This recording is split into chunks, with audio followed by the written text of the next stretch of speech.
बिस्मिल्लाहिर्रहमानिर्रहीम, अस्सलाम वालेकुम। मैं शाहिद सकलैन हूँ। आप मुझे मेरे यूट्यूब चैनल फेसबुक पेज पे देख रहे हैं। आज 25 अक्टूबर है, जुम्मतुल मुबारक का दिन है। सऊदीया से बड़ी हैरान कुन खबर सामने आई है। पाकिस्तान समेत कई ममालिक के जो वहाँ पे बसने वाले शहरी हैं, जो गैर मुल्की हैं सऊदीया में, उनके हवाले से ये खबर है सरकारी ज़राए से कि उनके जो इकामा हैं, उनकी अब तजदीद मज़ीद नहीं की जाएगी और उन लोगों को जिनके इकामे ख़त्म हो रहे हैं, उन्हें उनके ममालिक वापस भेजा जाएगा। बड़ी हैरानकुन खबर है मेरे सामने आई, क्योंकि हमारे इसमें कोई शक नहीं है, जहाँ पे दूसरे ममालिक के बहुत सारे लोग सऊदीया में आबाद हैं, वहाँ हमारे कई पाकिस्तानी, बल्कि मेरे अपने कई रिलेटिव्स भी सऊदीया में जो है वो काफ़ी अरसे से रह रहे हैं और उनके पास इकामाज़ है और वो वहाँ पे सेटल हो चुके हैं और उनके अपने वहाँ पे बिज़नेस हैं। तो इसलिए ये खबर उन लोगों के लिए बड़ी हैरानकुन भी है और बहुत अजीब-व-गरीब भी है, उनके ऊपर इसका असर भी पड़ेगा। इसलिए जो है मैं आपके साथ ये खबर अब इसकी तफ़सील शेयर करता हूँ। कौन से ऐसे ममालिक हैं जिनके लोगों के इकामात की तजदीद नहीं की जाएगी, पाकिस्तान भी शामिल है उसमें, जो ज़राए बता रहे हैं उसमें पाकिस्तान लिस्ट में शामिल है।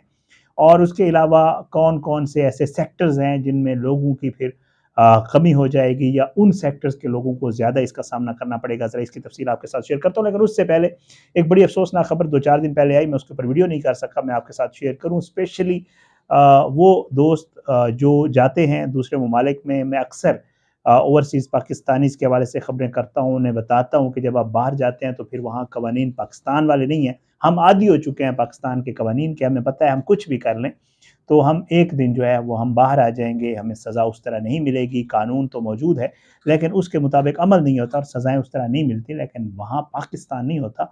उन ममालिक के जो कवानीन हैं वो उसके ऊपर बड़ी सख्ती से अमल दरामद करवाते हैं और फिर सज़ाएँ भी देते हैं। इसी तरह एक और पाकिस्तानी का 7 शहरियों के, मुख्तलिफ़ ममालिक के शहरियों के सर कलम हुए हैं, जिनमें एक पाकिस्तानी भी शामिल है। और कहा यह जा रहा है कि जी अब सऊदीया में जो है, जो क्योंकि ज़ाहिर है वहाँ पे सज़ाए मौत होती है, जो सख्त जुराइम करते हैं उनको सज़ाए मौत वो ज़रूर देते हैं। रवां साल इस जुर्म में सज़ा पाने वाले अफराद की तादाद 71 हो गई है, जिनके सर कलम किए गए हैं या इस तरह की सज़ाएँ दी गई हैं। इसकी तफ़सील बताता हूँ, इकामात की तजदीद के हवाले से बताऊँगा। पाकिस्तानी शहरी समेत 7 अफराद की जो है वो सज़ाए मौत पर अमल दरामद किया है और इनके सर कलम कर दिए गए हैं, जिसके बाद जो है जिसमें रवां साल जो है सज़ाए मौत पाने वाले अफराद की टोटल तादाद 236 है। और सऊदी प्रेस एजेंसी के हवाले से बताया जा रहा है कि सज़ाए मौत पाने वाले 5 अफराद मंशियात की स्मगलिंग में मुलव्वस थे और वज़ारत दाखिला के मुताबिक जनूबी सूबे असीर में यमन के शहरियों याहिया, लुत्फ़ुल्लाह, अली आज़िब, अहमद अली और सालिम नहारी के सर कलम किए गए। चारों मुल्ज़मान पर हशीश की स्मगलिंग का इल्ज़ाम साबित हुआ था। पाकिस्तानी शहरी को मंशियात की स्मगलिंग में जुर्म में सज़ाए मौत दी गई और इस जुर्म में सज़ा पाने वाले 71 हो गए, यानी मंशियात में 71 हो गए, बाकी सारे 236 हैं। क्योंकि सऊदी अरब में एम्फेटामाइन से तैयार होने वाली मंशियात की बड़ी मार्केट जो है वो कहते हैं सऊदीया बन चुका है, जो जंग से मुतासरा शाम और लिबनान लाई जाती है। और सऊदी वज़ारत दाखिला ने ऐलान किया है कि कत्ल में मुलव्वस 2 सऊदी शहरियों के भी सर कलम किए गए हैं। इस तरह ये 7 टोटल हो गए। अब मैं आता हूँ असल मामले की तरफ, जो तजदीद इकामा वाला जो है वो तजदीद रोकने का ऐलान किया गया है सऊदी हुकूमत की तरफ से और हज़ारों गैर मुल्की मुतासिर होंगे जो कई सालों से सऊदी अरब में मुकीम हैं और इनको जो है मुल्क छोड़ना होगा और मज़ीद इनके इकामे की तजदीद नहीं होगी। सरकारी मालूमात के मुताबिक इस फैसले का असर पाकिस्तान, यमन, एथोपिया, एरिट्रिया, चाड और सूडान के शहरियों पर होगा। इन ममालिक के जो शहरी वहाँ पे आबाद हैं, इन ममालिक के बाशिंदों के इकामे की तजदीद नहीं की जाएगी और उन्हें फ़ौरन वतन वापस भेजा जाएगा। बहुत ही खौफनाक फ़ैसला है। सऊदी हुकाम का कहना है कि ये फ़ैसला मुल्क की मईशत में गैर मुल्की मज़दूरों के इन्हिसार को कम करने और मकामी शहरियों को ज़्यादा से ज़्यादा रोज़गार के मौक़े फ़राहम करने की गर्ज़ से किया गया है। हुकाम ने कहा है कि बाज़ ममालिक से आने वाले अफराद को सिक्योरिटी खदशात की वजह से भी इस फहरिस्त में शामिल किया गया है। ये फैसला उन हज़ार गैर मुल्कियों के लिए धचका साबित हुआ है जो कई सालों से सऊदी अरब में मुकीम हैं और अपने ख़ानदान और रोज़गार के साथ जुड़े हुए हैं और वो ये मुतालबा कर रहे हैं सऊदी हुकूमत से बाकायदा तौर पे कि हुकूमत इस फैसले पे नज़रसानी करे या कम अज़ कम उन्हें कुछ वक्त तो दे दिया जाए ताकि वो अपने मुस्तकबिल के बारे में कोई मुतबादिल इंतज़ामात कर सकें। बहरहाल जी, मुतासर अफराद में ज़्यादातर लोग वो हैं जिनकी ज़िंदगी और काम सऊदी अरब में मुस्तहकम हो चुके हैं। وہ یہ سوچ رہے ہیں کہ واپس اپنے ملک جانے کے بعد ان کی زندگی کیسے گزرے گی، جہاں معاشی حالات مشکل ہو سکتے ہیں جیسے ہمارے ملک میں معاملات ہیں۔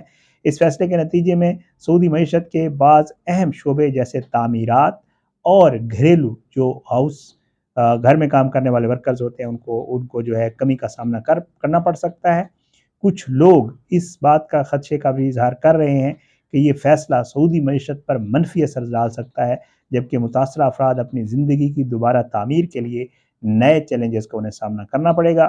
متاثرہ غیر ملکی کمیونٹی نے حکومت سے درخواست کی ہے کہ وہ یا تو اس فیصلے کو واپس لیں یا انہیں کچھ مزید وقت دیا جائے۔ اب اس کے اوپر زیادہ تر ایکسپیکٹ یہ کیا جا رہا ہے، کیونکہ بہت سارے پاکستانی دوست بھی وہاں پہ موجود ہیں، تو ایکسپیکٹ یہ کیا جا رہا ہے کہ سعودی گورنمنٹ جو ہے وہ اس فیصلے کو دوبارہ ریویو کرے گی، ایکسپیکٹ کیا جا رہا ہے، کیونکہ بہت بڑی تعداد ہے، ظاہر ہے ہزاروں کی تعداد میں لوگ ہوں گے، اقامہ جن کے ختم ہو گئے تو ان کی تجدید اگر نہیں ہوگی ان کو واپس جانا پڑے گا۔ اچھا، سعودیہ میں محمد بن سلمان کا جو ویژن ہے، اکثر میں پڑھتا بھی رہتا ہوں، دیکھتا بھی رہتا ہوں، خبریں جب بھی آتی ہیں اس طرح کی سعودیہ سے، ویسے تو آپ کو پتہ ہے بہت کم خبریں باہر نکلتی ہیں، لیکن جتنی خبریں باہر نکلتے ہیں جہاں وہاں پہ جو لوگ آباد ہیں، جو دوست آباد ہیں، جو وہاں رہنے والے ہیں یا وہاں جانے والے ہیں، وہ یہ بتاتے ہیں کہ جو محمد بن سلمان کا ویژن ہے اس کے مطابق اس کی کوشش یہ ہے کہ وہ پریفر کر رہے ہیں ہر شعبے میں جو سعودیز ہیں ان کو۔ محمد بن سلمان یہ چاہتا ہے کہ سعودی خود کام کریں، دوسروں کے اوپر انحصار کم کر دیں، اور اس چیز کو مد نظر رکھتے ہوئے اکثر و بیشتر اس کے جو فیصلے ہیں جو ان کی گورنمنٹ کرتی ہوئی آپ کو نظر آتی ہے، ان میں بھی یہ چیز بڑی واضح نظر آتی ہے۔ سعودیہ میں وہ کام آج ہو رہے ہیں جو پہلے کوئی تصور بھی نہیں کر سکتا تھا۔ سعودیہ میں سب کچھ کھول دیا گیا ہے، ایک نیا شہر آباد کیا گیا ہے، دبئی کی طرز کے اوپر وہاں سب کچھ کیا جا رہا ہے، سب اوپن ہے، سب مل رہا ہے، وہاں پہ کنسرٹس ہو رہے ہیں، خواتین کی ڈرائیونگ کے اوپر پابندی تھی وہ کھول دی گئی، میوزک، اب تو میں پچھلے دنوں پڑھ رہا تھا میوزک کی کلاسز شروع کروا دی گئی ہیں سعودیہ میں، اور اس طرح کے بہت سارے کام جو ایک کانسیپٹ تھا سعودیہ کے بارے میں دوسرے ممالک میں اور اسپیشلی مغربی ممالک کے لوگوں کے ذہن میں جو تھا کہ سعودی بڑے جو ہے وہ رجت پسند ہیں، بڑے ان کے جو خیالات ہیں وہ اس طرح کے ہیں کہ وہ ماڈرنائزیشن یا ان چیزوں کو پسند نہیں کرتے، اور وہ اس کے ساتھ بالکل بھی وہ نہیں کرتے۔ اس لیے جو ہے سعودیہ، آپ جو محمد بن سلمان کی کوشش ہے کہ لوگوں کا جو ایک ذہن میں یہ چیز ہے وہ لوگوں کے ذہن سے نکل جائے اور وہ سعودیہ کو اسی طرح لیں جیسے دنیا کے دوسرے ممالک کو، ماڈرن ممالک کو لیا جاتا ہے، اس لیے وہ اس کے اوپر کوشش کر رہے ہیں، اور اس طرح کے اقدامات اور اس طرح کے جو فیصلے ہیں وہ سعودیہ کے لیے لیے جا رہے ہیں۔ اسپیشلی یہ جو سر قلم کرنا سزائے موت والا ہے، اس کے اوپر سعودیہ کو بہت زیادہ تنقید کا نشانہ بنایا جاتا ہے۔ مختلف جو ہیومن رائٹس آرگنائزیشن ہیں پوری دنیا میں، وہ سعودیہ کے حوالے سے کہتی ہیں کہ جی اس طرح کی سزائیں اور یہ چیزیں نہیں ہونی چاہیے، لیکن سعودیہ ابھی تک اس معاملے کے اوپر بڑا ڈٹا ہوا ہے، اور وہ کہتے ہیں کہ ہمارا ملک ہے، ہماری سزائیں اور ہمارے معاملات، ہمارے قوانین ہی چلیں گے، ہم کسی کی بات اس کے اوپر نہیں مانیں گے۔ تو یہ ساری چیزیں ہیں جو سعودیہ کو لے کر چل رہی ہیں۔ امید ہے انشاءاللہ اللہ کرے گا کہ سعودی گورنمنٹ جو ہے اس کے اوپر اپنے فیصلے کو ریویو کرے گی، اور بہت سارے ہمارے ایسے دوست، بہت سارے ہمارے پاکستانی اور بہت سارے ہمارے رشتہ دار جو سعودیہ میں آباد ہیں یا دوسرے ممالک کے لوگ آباد ہیں، ان کے لیے کچھ سکھ کا سانس ہوگا، اور ان کے وہاں پہ جو بزنسز ہیں، جو فیملیز ہیں، وہ بھی جو ہے وہ اپنے اسی طرح روٹین میں چلتی رہیں گی۔ اجازت دیں، انشاءاللہ اگلی ویڈیو میں ملاقات ہوگی۔ اللہ سب کو اپنی زبان میں رکھے، اپنی دعا میں یاد رکھا کریں۔ اللہ پاکستان کا حامی ناصر ہو، اللہ سب پہ اپنا رحم و کرم کرے۔ پاکستان زندہ باد، اللہ حافظ۔